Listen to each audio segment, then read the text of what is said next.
అందరికీ నమస్కారం. కుంభరాశి వారికి మార్చి 8, 9, 10 ఈ 3 రోజుల్లో దినఫలితాల ప్రకారం మీ జీవితంలో జరిగేటువంటి కొన్ని అనూహ్యమైనటువంటి పరిణామాల గురించి మనం ఈరోజు ఈ వీడియోలో తెలుసుకోబోతున్నాం. కుంభరాశి వారికి ఈ 3 రోజులు అంటే మార్చి 8, 9, 10 తేదీలు సాధారణ రోజులు కాదండి.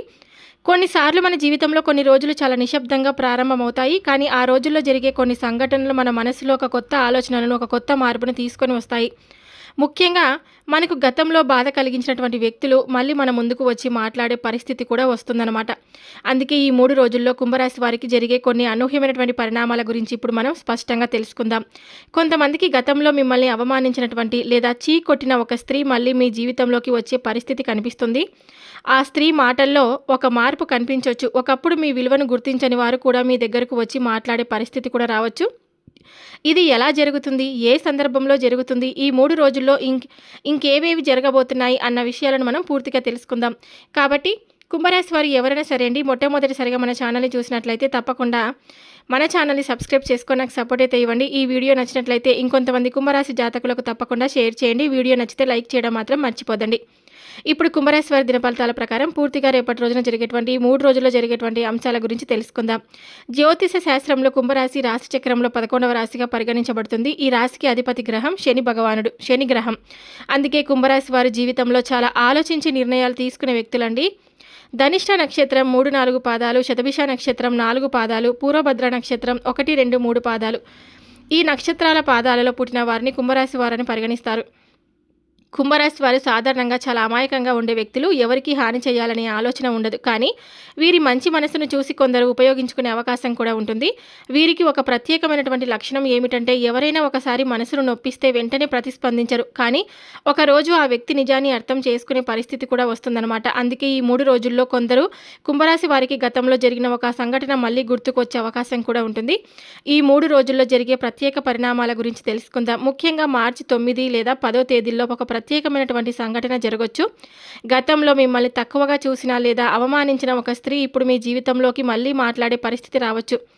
కొందరికి ఆమె నేరుగా మీ దగ్గరకు వచ్చి మాట్లాడొచ్చు.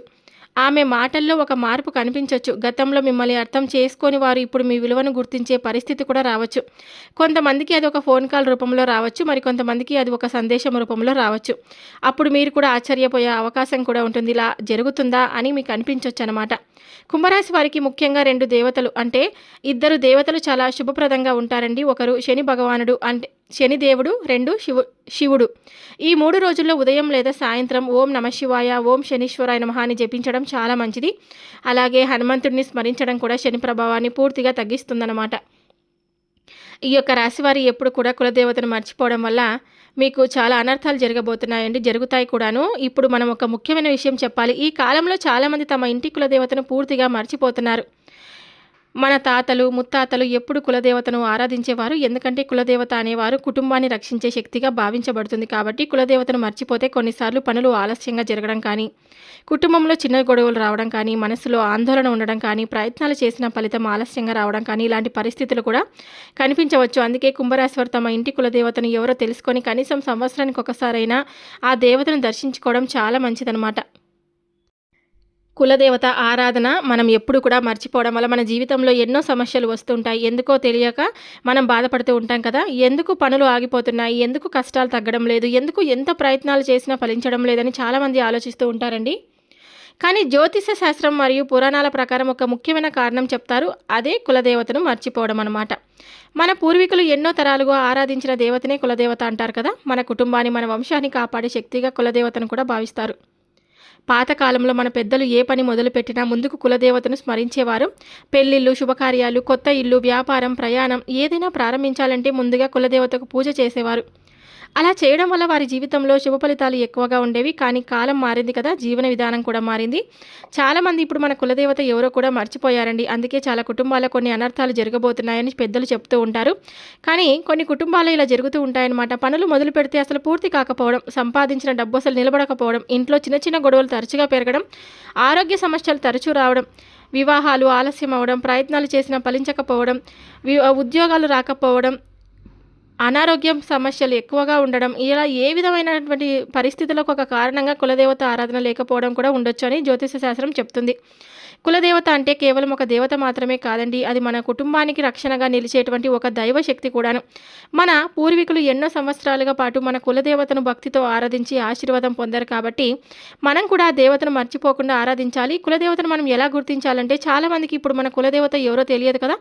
అలాంటి వారు ముందుగా ఇంట్లో పెద్దవాళ్ళని అడగాలి. తాతయ్యలు, అమ్మమ్మలు, పెద్దలు చెప్తారండి. ఎక్కడో ఒక గ్రామంలో లేదా ఒక ఆలయంలో మనం కుటుంబ పూజించే దేవత కూడా ఉంటుంది. కొన్ని కుటుంబాల్లో కులదేవతగా అమ్మవారు, శివుడు, వెంకటేశ్వర స్వామి, గ్రామ దేవత ఇలా ఉండొచ్చు అనమాట. కులదేవతను స్మరించడం చాలా సులభం అండి. ప్రతిరోజు ఉదయం లేచి సాయంత్రం కానీ ఉదయం కానీ మన మనసులో ఆ దేవతను గుర్తు చేసుకొని నమస్కారం చేసుకోవాలి. అవకాశం ఉంటే సంవత్సరంలో ఒక్కసారైనా దేవాలయానికి వెళ్ళి పూజ చేసుకోవాలి. కొందరు ఇలా చేస్తారు. కొబ్బరికాయ సమర్పించడం కానీ, నైవేద్యం పెట్టడం కానీ, దీపం వెలిగించడం కానీ, కుటుంబంతో కలిసి దర్శనం చేసుకోవడం కానీ, ఇలా చేయడం వల్ల మన కుటుంబంపై దైవకృప ఉంటుందని విశ్వాసం అనమాట. జ్యోతిష శాస్త్ర ప్రకారం కులదేవతను పూర్తిగా మర్చిపోతే కొన్ని ప్రతికూల పరిస్థితులు ఎదురవుతాయని అంటారండి. జీవితంలో అనుకోని ఆటంకాలు రావడం కానీ, మనసుకు శాంతి లేకపోవడం కానీ, పనులు ఆలస్యంగా పూర్తవడం కానీ ఇలా జరిగే అవకాశం ఉందని కొందరు పెద్దలు చెప్తూ ఉంటారనమాట. అందుకే మనం ఎప్పుడు కులదేవతను గౌరవించాలి. ఒక చిన్న పరిహారం కూడా చెప్తాను, తప్పకుండా చేసుకోండి. మీకు కులదేవత ఎవరో తెలిసినా చాలా సంవత్సరాలుగా పూజ చేయకపోతే ఒకసారి ఇలా చేయండి. ఒక శుభమైన రోజు ఎంచుకొని కొబ్బరికాయ, పండ్లు, పసుపు, కుంకుమ తీసుకొని దేవాలయానికి వెళ్ళి భక్తితో ప్రార్థించండి. ఇంతకాలం మర్చిపోయాం, ఇకపై మిమ్మల్ని స్మరించుకుంటామని మనస్ఫూర్తిగా ప్రార్థించుకోండి. అలా చేస్తే మనసుకు కూడా శాంతి ఉంటుంది. చివరి ఏంటంటే మన పూర్వీకులు చెప్పిన సందర్భాల్లో చాలా అర్థం ఉంటుంది కదా. అందుకే మనం కూడా వాటిని పూర్తిగా మర్చిపోకుండా కొనసాగించాలి. కులదేవతను స్మరించుకోండి. కుటుంబం శాంతిగా ఉండాలని ఎప్పుడు కూడా ప్రార్థించుకోండి. ఇంటి కులదేవతను మర్చిపోవడం వల్ల మనకు ఎన్నో అనర్థాలు ఉంటాయి కాబట్టి ఇప్పటి నుంచైనా మనస్ఫూర్తిగా ఇంటి కులదేవతను తెలుసుకొని తప్పకుండా కులదేవత ఆరాధన చేసుకుంటూ ఉండండి. అలాగే ఉద్యోగస్తులకు ఈ 3 రోజులు కొంత పని ఒత్తిడి ఉండవచ్చు అనమాట. కానీ ఏ పని పట్ల ఉన్న నిబద్ధత ఉన్నా కూడా మీకు మంచి పేరు వచ్చే అవకాశం కూడా ఉంటుందన్నమాట. కొంతమందికి ఒక కొత్త బాధ్యత కూడా ఇవ్వబడే అవకాశం కూడా ఉంటుంది. ఇక వ్యాపారస్తులకు మరియు పెట్టుబడులు పెట్టేవారికి, వ్యాపారస్తులకు ఈ 3 రోజులు ఒక కొత్త ఆలోచనలు వచ్చే సూచనలు ఉన్నాయన్నమాట. ఒక కొత్త ప్రణాళికలు చేసుకోవచ్చు. కానీ పెద్ద పెట్టుబడులు పెట్టే ముందు ఒకసారి ఆలోచించడం చాలా మంచిదండి. ఇక సినీ రంగం మరియు కళారంగం వారికి, సినీ రంగం, మీడియా, యూట్యూబ్ వంటి రంగాల్లో ఉన్న కుంభరాశి వారికి ఈ 3 రోజుల్లో ఒక కొత్త పరిచయం ఏర్పడే అవకాశం కూడా ఉంటుంది. ఒక వ్యక్తి ద్వారా ఒక కొత్త అవకాశం గురించి సమాచారం కూడా రావచ్చు అనమాట. ఇక విద్యార్థులకు వచ్చేసి ఈ 3 రోజులు కొంత చదువుపై దృష్టి పెట్టే సమయం. మీరు శ్రద్ధగా చదివితే మంచి ఫలితాలు వచ్చే అవకాశం కూడా ఉంటుంది. ఇక ఈ 3 రోజుల్లో మీకు కలిసి వచ్చేటువంటి రంగులు వచ్చేసి నీలం, తెలుపు. కలిసి వచ్చే సంఖ్యలు వచ్చేసి 4, 8, 11. కుంభరాశి వారికి ఈ 3 రోజుల్లో పడమర మరియు వాయువ్య దిశలు శుభంగా పరిగణించబడతాయి. ఇక ఆరోగ్య విషయంలో ఈ 3 రోజుల్లో ఎక్కువగా అలసట చెందకుండా ఉండండి. సమయానికి భోజనం చేయండి, నీళ్ళు ఎక్కువగా తాగండి. ఇక శత్రువులతో మీరు ఎలా నడుచుకోవాలంటే, ఇక కుంభరాశి వారు సాధారణంగా ఎవరితోనూ గొడవ పడరండి. కానీ మీ ఎదుగుదలను చూసి కొందరు ఈర్ష్యపడే అవకాశం కూడా ఉంటుంది కాబట్టి అందుకే శాంతంగా ఉండడం, అవసరం లేని వాదనలు చేయకపోవడం చాలా మంచిది. ఇక ఈ 3 రోజుల్లో సాయంత్రం ఒక చిన్న పరిహారం చేసుకోవడం వల్ల మీకు నరదిష్టి పోవడానికి చాలా పరిహారం మంచిగా ఉపయోగపడుతుందన్నమాట. ఒక నిమ్మకాయ తీసుకొని మీ తల చుట్టూ 3 సార్లు తిప్పి బయట పడేయండి. ఇలా చేయడం వల్ల చెడు దృష్టి ప్రభావం తగ్గుతుందని పెద్దలు చెప్తారండి. ఇంకా రేపు ఈ 3 రోజుల్లో మీరు చేయవలసినటువంటి కొన్ని దానాల గురించి తెలుసుకుందాం. పేదవారికి భోజనం పెట్టడం కానీ, పక్షులకు గింజలు వేయడం కానీ, గోవులకు గడ్డి ఇవ్వడం కానీ, ఇలా ఆలయంలో కొంచెం నువ్వులు దానం చేయడం కానీ చాలా మంచిదన్నమాట. ఈ 3 రోజుల్లో ఒకప్పుడు మిమ్మల్ని తక్కువగా చూసినటువంటి ఒక స్త్రీ లేదా ఒక వ్యక్తి మళ్ళీ మీ జీవితంలోకి వచ్చి మాట్లాడే పరిస్థితి కూడా రావచ్చు. అప్పుడు మీరు ఆశ్చర్యపోయే అవకాశం కూడా ఉంటుంది. ఎందుకంటే జీవితంలో కొన్నిసార్లు కాలమే మన విలువను నిరూపిస్తుంది కదా. అందుకే ఎప్పుడు కూడా శాంతంగా ఉండండి, దేవుడిని స్మరించండి, మీ పనిని నమ్మకంగా చేస్తూ ముందుకు వెళ్ళండి. అలాగే మీ జీవితంలో కొన్ని సంఘటనలు చాలా విచిత్రంగా జరుగుతాయండి. మనకి ఎప్పుడో దూరమైన వ్యక్తులు మన జీవితంలో నుంచి పూర్తిగా వెళ్ళిపోయారని అనుకున్న వాళ్ళు ఒకరోజు అకస్మాత్తుగా మళ్ళీ మన ముందుకు వస్తారు. అలాంటి ఒక పరిస్థితి కొందరి జీవితాల్లో ఇప్పుడు కనిపించే అవకాశం కూడా ఉంటుంది. ఇప్పటి వరకు మిమ్మల్ని తక్కువగా చూసిన, మీ మాటలను పట్టించుకొని కొన్నిసార్లు మిమ్మల్ని కొట్టినట్లుగా అవమానించిన ఒక స్త్రీ మళ్ళీ మీ జీవితంలోకి అడుగుపెట్టే అవకాశం కూడా కనిపిస్తూ ఉంది. అవును, నిజమే. ఒకప్పుడు మీ విలువను గుర్తించని ఒక వ్యక్తి ఇప్పుడు పరిస్థితులు మారిన తర్వాత మళ్ళీ మీ దగ్గరకు రావాల్సిన పరిస్థితి ఏర్పడే అవకాశం ఉంది. జీవితం ఎప్పుడు ఒకేలా ఉండదు కదా.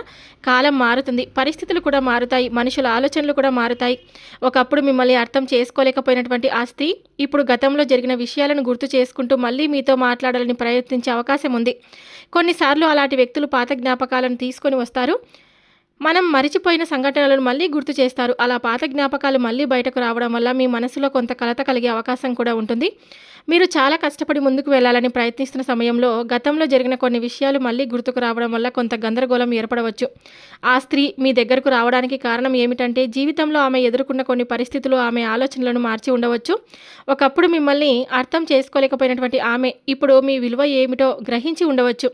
అందుకే మళ్ళీ మీతో మాట్లాడాలని, మిమ్మల్ని కలవాలని, మీ దగ్గరకు రావాలని ప్రయత్నించే అవకాశం కూడా ఉంటుంది. కానీ ఇక్కడ మీరు ఒక విషయం గుర్తుంచుకోవాలి. గతంలో జరిగిన విషయాలను గుర్తు చేసుకోవడం సరే, కానీ వాటిలో పూర్తిగా మునిగిపోవడం మాత్రం మంచిది కాదు. ఎందుకంటే జీవితం ముందుకు సాగాలి. పాత జ్ఞాపకాలు మనకు ఒక పాఠం చెప్పాలి. కానీ మన ప్రయాణాన్ని ఆపకూడదు.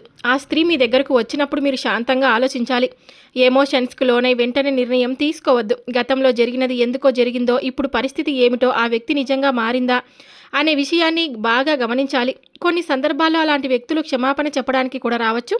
కొన్ని సందర్భాల్లో కేవలం మాట్లాడాలని మాత్రమే రావచ్చు. మరికొన్ని సందర్భాల్లో మాత్రం పాత విషయాలను గుర్తు చేసి మిమ్మల్ని మళ్ళీ ఇబ్బంది పెట్టే అవకాశం కూడా ఉంటుంది. అందుకే మీరు మనసును బలంగా ఉంచుకోవాలి. ఈ 3 రోజుల్లో మీ జీవితంలో ఇప్పుడు మీరు ఎక్కడ ఉన్నారో, మీరు ఎంత కష్టపడి ముందుకు వచ్చారో ఆ విషయాన్ని గుర్తుంచుకోవాలి. మీ శాంతి, మీ గౌరవం ఇవి చాలా ముఖ్యమైనవి. కాబట్టి ఎవరైనా మీ జీవితంలోకి మళ్ళీ రావాలని అనుకుంటే ఆ నిర్ణయం తీసుకునే ముందు మీరు బాగా ఆలోచించాలి. మీ మనసుకు శాంతి కలిగించే నిర్ణయం ఏదైతే ఉందో అదే తీసుకోవాలి. జీవితం ఎప్పుడూ మనకు కొత్త అనుభవాలను ఇస్తుంది. కొన్ని అనుభవాలు మనకు ఆనందాన్ని ఇస్తాయి, కొన్ని అనుభవాలు మనకు పాఠాలు నేర్పుతాయి. అందుకే గతాన్ని గుర్తుపెట్టుకొని భవిష్యత్తును జాగ్రత్తగా నిర్మించుకోవడం మన చేతుల్లోనే ఉంటుంది. అలాగే జీవితంలో మనకు ఎన్నో అనుభవాలు ఎదురవుతూ ఉంటాయి. కొన్నిసార్లు మనం ఎవరికి చెడు చేయకపోయినా కొందరు మనల్ని ఇబ్బంది పెట్టే పరిస్థితులు కూడా వస్తూ ఉంటాయి కదా. మన మంచితనాన్ని బలహీనతగా భావించి కొందరు మనపై మాటలతో కానీ పనులతో కానీ నొప్పించడానికి ప్రయత్నిస్తూ ఉంటారు. అప్పుడు మనకు చాలా బాధ కలుగుతుంది. నేను ఎవరికి ఏం చేశాను, ఎందుకు నన్నే ఇలా ఇబ్బంది పెడుతున్నారు అనే ప్రశ్న మీ మనసులో తిరుగుతూ ఉంటుంది. కానీ ఒక విషయం మాత్రం ఎప్పుడు గుర్తుంచుకోవాలి. ఈ ప్రపంచంలో ప్రతి పనికి ఒక ఫలితం అనేది తప్పకుండా ఉంటుంది. మనిషి చేసే ప్రతి మంచి పనికి ఫలితం ఉన్నట్టే చేసే ప్రతి చెడు పనికి కూడా ఒకరోజు ఫలితం తప్పకుండా ఉంటుంది. జ్యోతిష శాస్త్రం మరియు ధర్మ గ్రంథాలు కూడా ఒక విషయాన్ని చెప్తున్నాయి. అదే కర్మ ఫలితం. ఎవరైనా మనకు అన్యాయం చేసినప్పుడు వెంటనే ఫలితం కనిపించకపోవచ్చు, కానీ కాలం వచ్చినప్పుడు ఆ కర్మ ఫలితం వారికి తప్పకుండా ఎదురవుతూ ఉంటుంది. ఈ 3 రోజుల్లో కూడా కొందరికి అలాంటి పరిణామాలు కనిపించే అవకాశం కూడా ఉంటుందన్నమాట. ఎప్పుడో మిమ్మల్ని అవమానించినా, మీకు అడ్డంకులు సృష్టించినా, మీపై అనవసరంగా విమర్శలు చేసిన వారు ఇప్పుడు తమ చేసిన పనిని గుర్తు చేసుకొని పరిస్థితిలో పడే అవకాశం కూడా ఉంటుంది. ఎందుకంటే ఈ ప్రపంచాన్ని నడిపేది ఒక గొప్ప శక్తి ఉంది అని మనందరం కూడా నమ్ముతాం. కాబట్టి ఆ శక్తినే మనం భగవంతుడు అని కూడా పిలుస్తూ ఉంటాం. మనకు జరిగిన ప్రతి విషయాన్ని ఆయన చూస్తున్నాడని చాలామంది విశ్వసిస్తారు. మనకు జరిగిన అన్యాయాన్ని వెంటనే తీర్చలేకపోయినా సరైన సమయంలో సమాధానం ఇచ్చే విధంగా పరిస్థితులు మార్చే శక్తి ఆయనకు ఉందని పెద్దలు చెప్తారనమాట. అందుకే కొందరు ఇలా అంటారు, దేవుడు ఆలస్యం చేస్తాడు కానీ అన్యాయం మాత్రం ఎప్పుడూ అనుమతించడని. ఈ 3 రోజుల్లో మిమ్మల్ని ఇబ్బంది కలిగించిన కొందరు వ్యక్తులు తమ చేసిన పనికి ఫలితాన్ని అనుభవించే పరిస్థితి కూడా రావచ్చు. వారు చేసిన మాటలు, చేసిన పనులు ఇవన్నీ ఒక రోజు వారికి గుర్తు వచ్చే అవకాశం కూడా ఉంటుంది. అప్పుడు వారు తమ తప్పును అర్థం చేసుకొని ఉండొచ్చు. కానీ ఇక్కడ ఒక ముఖ్యమైన విషయం గుర్తుంచుకోవాలండి. ఎవరైనా మనకు చెడు చేశారని మనం కూడా వారిపై కోపం పెంచుకుంటూ ఉండడం మంచిది కాదు. ఎందుకంటే కోపం మన మనసును మాత్రమే బాధ పెడుతుంది. మనం చేయాల్సినది ఒకటే, మనం నిజాయితీగా చేస్తూ ముందుకు వెళ్ళడం. మనకు జరిగిన అన్యాయం గురించి దేవుడు ముందు మనస్ఫూర్తిగా చెప్పుకోవచ్చు. ఆ తర్వాత మన జీవితంపై దృష్టి పెట్టాలన్నమాట. ఎందుకంటే జీవితంలో నిజమైన విజయమే మనకు జరిగిన అన్యాయానికి ఉత్తమమైన సమాధానం అవుతుంది. మనం ఎదగడం, మనకు సంతోషంగా ఉండడం, మన జీవితాన్ని మంచిగా నిర్మించుకోవడం ఇవే నిజమైన ప్రతిఫలం. కాబట్టి ఈ 3 రోజుల్లో మీరు ఒక విషయం గుర్తుంచుకోండి. మీకు ఇబ్బంది కలిగించిన వారిపై ద్వేషం పెంచుకోవద్దు, కానీ మీ విలువను మాత్రం ఎప్పుడూ తగ్గించుకోవద్దండి. భగవంతుడిపై నమ్మకం ఉంచండి, నిజాయితీగా ముందుకు సాగండి. కాలం వచ్చినప్పుడు ప్రతి ఒక్కరికి వారికి కర్మకు తగిన ఫలితం తప్పకుండా వస్తుంది. జీవితంలో ప్రతి ఒక్కరికి కొన్ని సందర్భాల్లో అవమానాలు ఎదురవుతూ ఉంటాయి కదండి. మన మంచితనాన్ని అర్థం చేసుకొని కొందరు వ్యక్తులు మాటలతో కానీ ప్రవర్తనతో కానీ మనసుకు నొప్పి కలిగించే విధంగా ప్రవర్తిస్తారు. అలాంటి సమయంలో మనకు చాలా కోపం వస్తుందన్నమాట. నన్ను ఇలా అవమానించిన వారికి నేను కూడా సమాధానం చెప్పాలి, వారికి కూడా అదే విధంగా ఎదురు దెబ్బ ఇవ్వాలి అనే ఆలోచన మనసులోకి రావడం అందరికీ సహజం. కానీ ఒక విషయం మాత్రం ఎప్పుడు గుర్తుంచుకోవాలి. మనకు ఎవరు అవమానం చేశారని మనం కూడా అదే మార్గంలో నడిస్తే మన మధ్య ఉన్న తేడా ఏముంటుంది? మన విలువ మన ప్రవర్తనలో కనిపించాలి, కానీ మన గౌరవం మన సహనంలో కనిపించాలి. అందుకే మిమ్మల్ని అవమానించిన వ్యక్తులను మీరు కూడా అవమానించాలని వారికి వెంటనే ప్రతీకారం తీర్చుకోవాలని ఎప్పుడు అనుకోవద్దు. ఎందుకంటే ఈ ప్రపంచంలో ఒక గొప్ప న్యాయం పనిచేస్తుంది. దాన్నే మనం కాలం మరియు కర్మ ఫలితం అని అంటాం కదా. మనకు అన్యాయం చేసిన వారిని వెంటనే ఫలితం చూడకపోయినా కాలం వచ్చినప్పుడు వారు చేసిన పనికి తగిన సమాధానం జీవితమే వారికి తప్పకుండా కాలమే సమాధానం చెప్తుంది. అందుకే పెద్దలు ఎప్పుడూ ఒక మాట చెప్తూ ఉంటారు, కాలం చాలా శక్తివంతమైనది, అది ఎవరి పనిని కూడా మర్చిపోదని. మీరు కోపంతో వెంటనే స్పందిస్తే పరిస్థితి అనేది మరింత చెడిపోవచ్చు. కానీ మీరు సహనం పాటించి మీ మార్గంలో ముందుకు వెళితే కాలమే నిజం ఎవరిదో తప్పకుండా చూపిస్తుంది. ఈ 3 రోజుల్లో మీరు చేయాల్సిన ముఖ్యమైన పని ఏమిటంటే మీ మనసును ప్రశాంతంగా ఉంచుకోవడం. ఇక ఉద్యోగంలో ఉన్నవారికి కొత్త అవకాశాలు కనిపించవచ్చండి. వ్యాపారం చేసేవారికి కొత్త మెరుగుదల కనిపించవచ్చు. విద్యార్థులకు చదువుపై దృష్టి పెట్టడానికి మంచి సమయం కావచ్చు. ఇలాంటి సమయంలో మనసులో కోపం లేదా బాధ పెట్టుకొని ఉండడం కంటే మన శక్తిని మంచి పనులపై ఉపయోగించడం చాలా మంచిదనమాట. అందుకే ఈ 3 రోజుల్లో మీరు ఒక మంచి పని చేయండి. మీరు నమ్మే ఇష్ట దేవతను తప్పకుండా స్మరించుకోండి. ఉదయం లేదా సాయంత్రం కొద్దిసేపు భక్తితో ప్రార్థన చేయండి. దీపం వెలిగించి మనస్ఫూర్తిగా ప్రార్థిస్తే మనసుకు కూడా ఒక ప్రశాంతత అనేది వస్తుందన్నమాట. ఇష్ట దేవత ఆరాధన మనకు ధైర్యాన్ని ఇస్తుంది. మన ఆలోచనలను సానుకూలంగా కూడా మార్చుతుందని చెప్పుకోవచ్చు. కాలం వచ్చినప్పుడు నిజం ఎవరిదో ప్రపంచం చూసేలా తప్పకుండా జరుగుతుంది. మీ గౌరవాన్ని, మీ సహనాన్ని, మీ మంచితనాన్ని కాపాడుకోండి. మిమ్మల్ని అవమానించిన వారికి ప్రతీకారం గురించి ఆలోచించకండి. మన జీవితంలో ఏ సమస్య వచ్చినా దాన్ని ధైర్యంగా ఎదుర్కొనే శక్తి కూడా తప్పకుండా ఇస్తుందన్నమాట. అంతవరకు మీరు ఎప్పుడు కూడా శాంతంగా ఉండండి. మీ పని మీరు నిజాయితీగా చేసుకుంటూ ఉండండి. మీ ఇష్ట దేవతను తప్పకుండా స్మరించుకుంటూ ఉండండి. అలాగే ఎప్పుడు కూడా మీ ఇష్టదైవ నామస్మరణ చేసుకుంటూ ఉండండి. అలాగే ఓం నమ శివాయ, ఓం శ్రీ వర్ధనాయ నమః, ఓం హనుమతే నమః, ఓం శం శనీశ్వరాయ నమః ఇలాంటి నామాలను ప్రతిరోజు కూడా మనసులో స్మరించుకుంటూ ఉండడం వల్ల మనపై ఉన్నటువంటి నెగిటివ్ ఎనర్జీ ఏదైతే ఉందో అది పూర్తిగా తొలగిపోయి మనకు మనోబలం, మనోధైర్యం అనేది తప్పకుండా ఏర్పడుతుంది. ఈ వీడియో కుంభరాశి వారు ఎవరైనా సరే అండి మొట్టమొదటిసారిగా మన ఛానల్ని చూసినట్లయితే దయచేసి ఛానల్ని సబ్స్క్రైబ్ చేసుకొని నాకు సపోర్ట్ అయితే ఇవ్వండి. ఈ వీడియో నచ్చితే తప్పకుండా లైక్ చేయడం మాత్రం మర్చిపోద్దండి. మరొక వీడియోతో మళ్ళీ కలుద్దాం. సర్వేజన సుఖినో